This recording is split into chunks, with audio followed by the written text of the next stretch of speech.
The year is the 33rd of the first century, and the air above the limestone ridges of Jerusalem is thick with the abrasive dust of 1,000,000 marching feet, the sharp smell of wood smoke from countless pilgrim fires, and the heavy metallic scent of impending violence.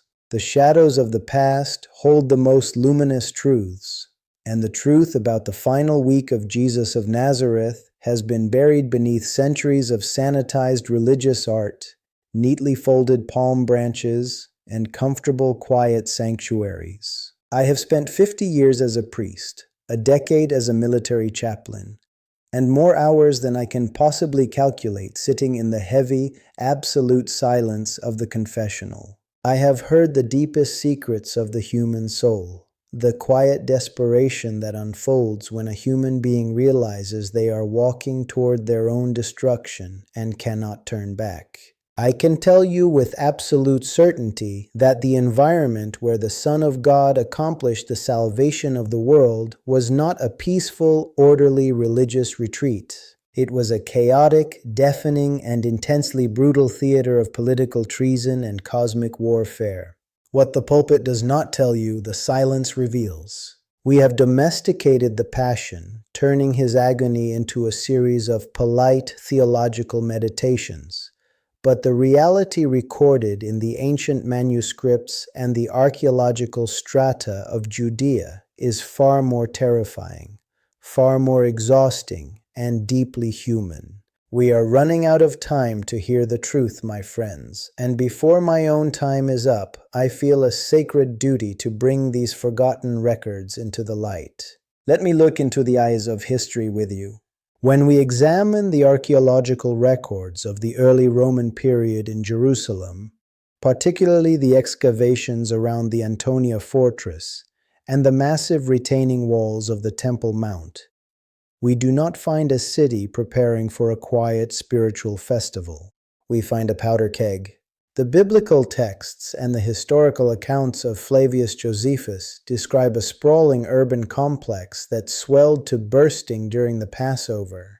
The population of the city would explode from roughly 80,000 to nearly 500,000 people in a matter of days. This massive influx of humanity created a booming, chaotic economy for the aristocratic priestly class, but it also created an absolute logistical nightmare for the Roman occupiers. Pontius Pilate, the Roman governor, did not live in Jerusalem.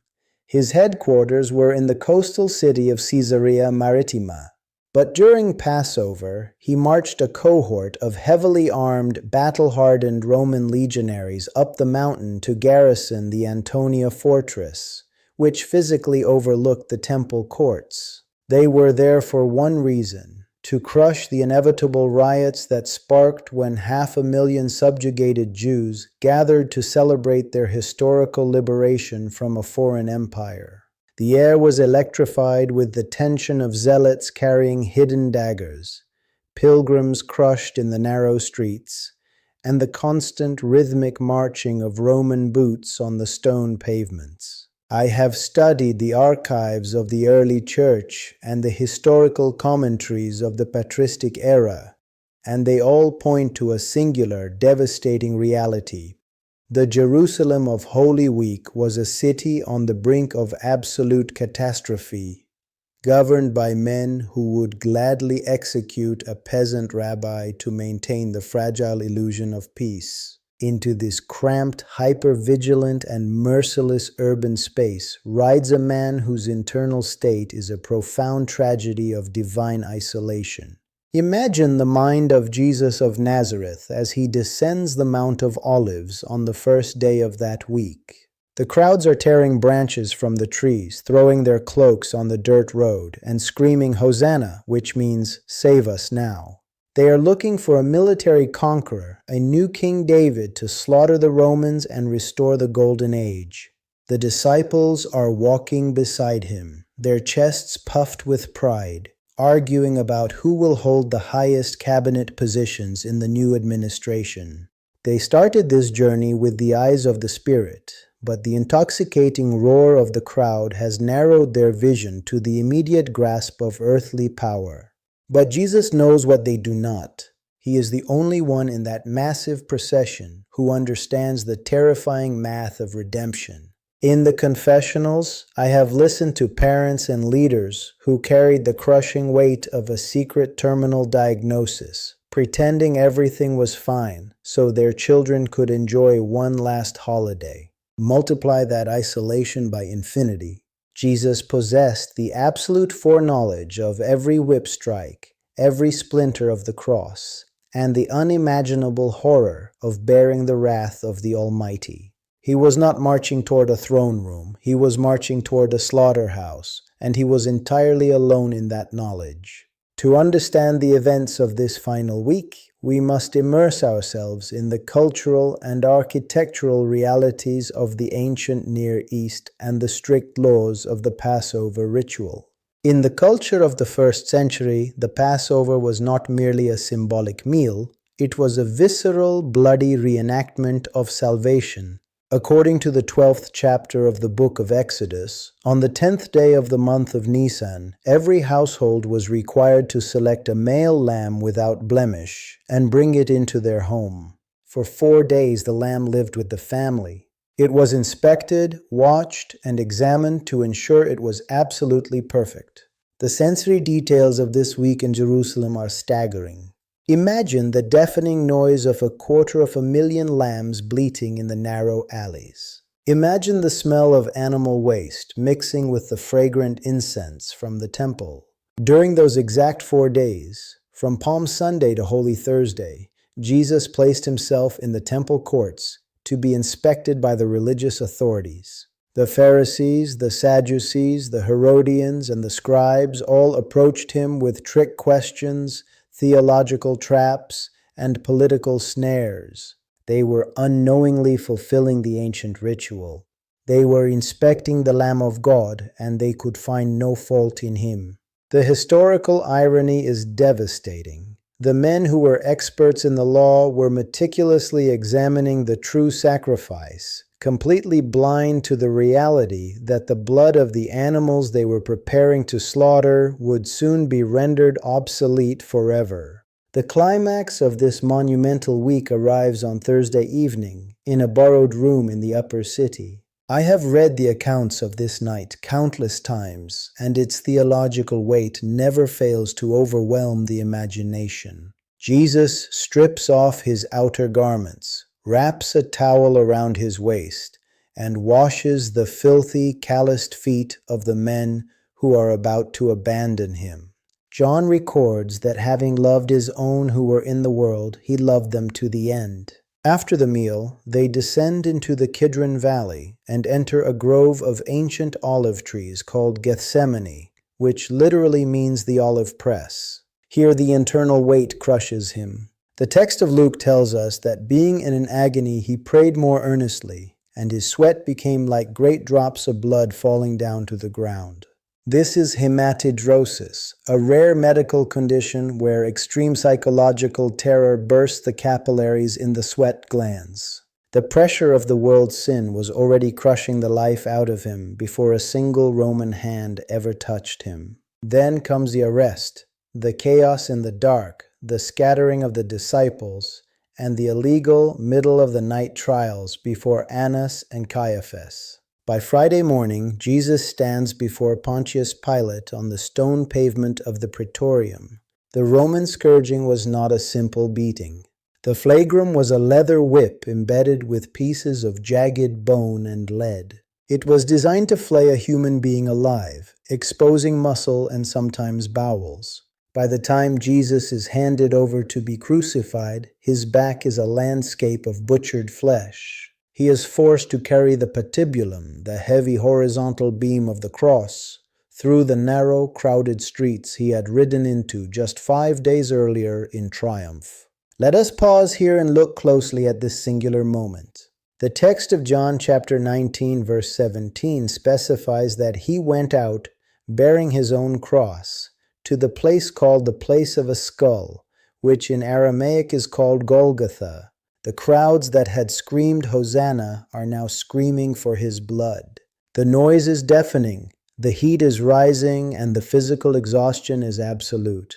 Every time he takes a step, the rough, splintered wood of the beam grinds into the raw, exposed nerves of his scourged shoulders. He falls into the abrasive dust of the street, the very street he had walked to heal the blind and the paralyzed.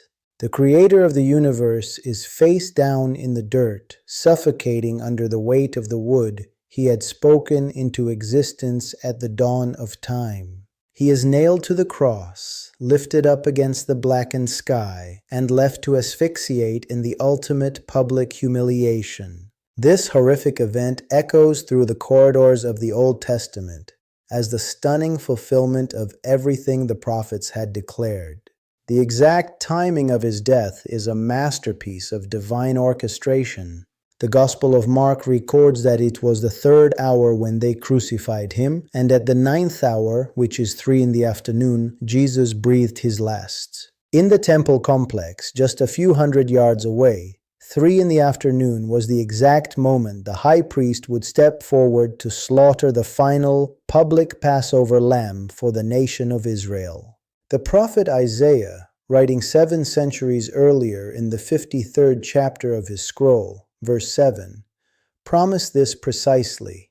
He was oppressed and he was afflicted, yet he opened not his mouth, like a lamb that is led to the slaughter, and like a sheep that before its shearers is silent, so he opened not his mouth. Furthermore, the psalmist in Psalm 22, verses 16 through 18, recorded a terrifying first-person vision of the crucifixion centuries before the Romans even invented it. A company of evildoers encircles me. They have pierced my hands and feet. I can count all my bones. They stare and gloat over me. They divide my garments among them, and for my clothing they cast lots. The religious elite of Jerusalem read these scrolls every Sabbath. They chanted these psalms, yet, as they stood beneath the cross mocking the dying carpenter, they were completely blind to the reality that they were performing the exact script written by the prophets they claimed to revere. When we subject this narrative to deep theological analysis, we must grapple with the profound mystery of the cross and the concept of propitiation.